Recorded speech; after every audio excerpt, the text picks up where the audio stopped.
வணக்கம். நான் ஸ்ரீரங்கம் ரவி உங்களோட பேசிட்டு இருக்கேன். இது வார பலன். ஆகஸ்ட் மாதம் 3ஆம் தேதி தொடங்கி 9ஆம் தேதி வரை உள்ள பலன். கடகராசி. கடகராசி நேயர்களை பொறுத்த வரைக்கும் இது ஒரு அற்புதமான வாரம்.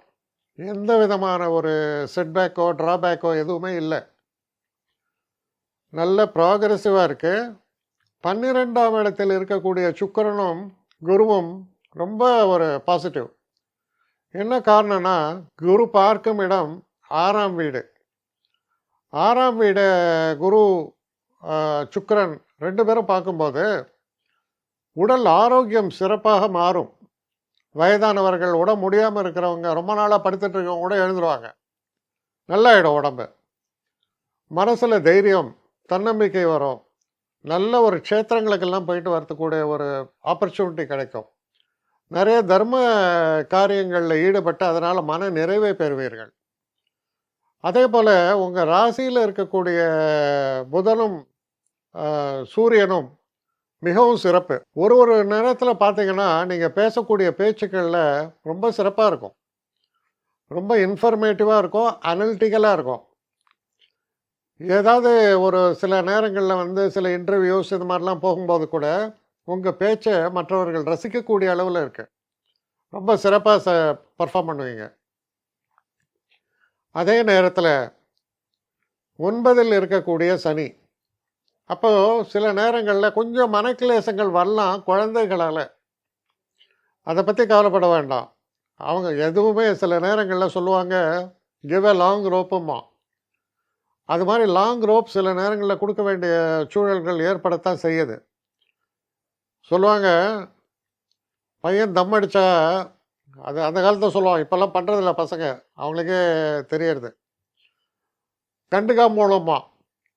ஏன்னா ஒன்ஸு உங்களுக்கு தெரிஞ்சு போச்சுன்னா சுதந்திரமாக அடிக்க ஆரம்பிச்சிடுவான். அதனால் தெரிஞ்சும் தெரியாமலும் இருக்கிறது சிலது நல்லது அப்படின்னு சொல்லுவாங்க. அது மாதிரி இங்கிதம் தெரிந்து நடக்கக்கூடிய ஒரு தன்மை வேண்டும் உங்கள் குழந்தைகளை பொறுத்த வரையில். திருமணம் போன்ற சம்பந்தப்பட்ட விஷயங்கள், அதற்கான பேச்சுவார்த்தைகள், இது எல்லாமே ரொம்ப சிறப்பாக முடியும்.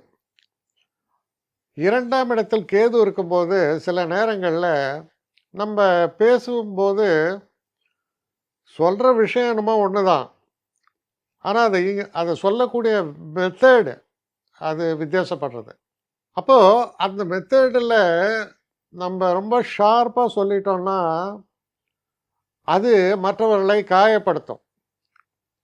இதை பற்றி ஒரு இன்ட்ரெஸ்டிங்காக ஒரு கோட் ஒன்று சொல்லுவாங்க. என்னென்னா, குருகிட்ட ஒரு சிஷ்யன் கேட்குறான், தம் அடிக்கும் போது தியானம் பண்ணலாமான்னு. அப்போது குரு சொல்கிறாரு, பரவாயில்லையே, சிகரெட் பிடிக்கும்போது கூட தியானம் பண்ணணுன்னு நினைக்கிறானே அப்படின்ட்டு. தப்பில்லைப்பா, ஆனால் அது எதுக்கு, ஆனால் தியானம் அப்படின்னு நினைக்கிற பற்றியா, அதுவே ரொம்ப நல்லது. அதே இன்னொரு சிஷ்யம் கேட்டானா, சார் நான் தியானம் பண்ணும்போது தம் அடிக்கலாமான்னு. ரெண்டும் பார்த்தீங்கன்னா ஒன்று தான். ஆனால் அவன் கேட்டது தியானம் பண்ணும்போது தம் அடிக்கலாமா, அடி வாங்குவார் ஆஸ்கர். தியானம் பண்ணும்போது தம் அடிக்கிறதா, இவன் கேட்ட தம் அடிக்கும் போது தியானம் பண்ணலாம், அது நல்லதாக போயிடுது. ஸோ கேட்ட விஷயம் என்னமோ ஒரே விஷயம், அதை எப்படி நீங்கள் ப்ரெசன்ட் பண்ணுறீங்கிறது தான் அதில் வரக்கூடிய விஷயம். 2ஆம் இடத்தில் கேது இருக்கும்போது என்ன, வில்லங்கமாக சில நேரங்களில் நம்ம சில விஷயங்களில் பேசிடுவோம். ஒரு எக்ஸாம்பிள் என்ன சொல்லுவாங்கன்னா, ஒரு உண்மை மோசமான விளைவுகளை ஏற்படுத்தும் என்றால் அந்த உண்மையை நீ பொய் சொல்லணும்னு அவசியம் இல்லை, ஆனால் அந்த உண்மையை பேசாமல் இருமா. அதுபோல தான் சில நேரங்களில் நான் சுச்சுவேஷனை புரிஞ்சு நடக்கணும். அதுதான் இதில் சொல்ல வர ஒரு விஷயம். மற்றபடி உங்களுக்கு மிக சிறப்பான வாரம், எல்லா நன்மைகளையும் தரக்கூடிய வாரம். என்னை காண்டாக்ட் பண்ணணும்னு நிறைய பேர் நினைக்கிறீங்க.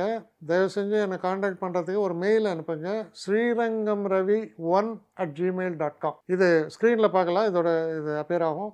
இந்த மெயிலுக்கு எனக்கு அனுப்புங்க. எனக்கு நிறைய பேர் அனுப்புகிறீங்க, நான் ஒருத்தன் தான் அதை பார்க்குறேன், செய்கிறேன். ஏன்னா இது வேகமாக செய்யலாம் முடியாது. ஒரு நாளைக்கு ஒரு 3 பேர் பார்ப்போம், 4 பேர் பார்க்குறோம். அதனால் கொஞ்சம் டிலே ஆகுது. கட்டண சேவை தான். இந்த கட்டணத்தை செலுத்திய பின்பும் கிட்டத்தட்ட ஒரு 5-6 நாள் ஆகும். சில பேர் நினைக்கலாம் கட்டணத்தை செலுத்தின உடனே அடுத்த நாளே பார்க்கணுன்ட்டு. அப்படி என்னால் முடியல. கொஞ்சம் பொறுமையும் நிதானமும் தேவையும் இருப்பவர்கள் நிச்சயமாக காண்டாக்ட் பண்ணுங்கள். என்னுடைய பெஸ்ட்டு சர்வீஸு உங்களுக்கு கண்டிப்பாக உண்டு. வணக்கம்.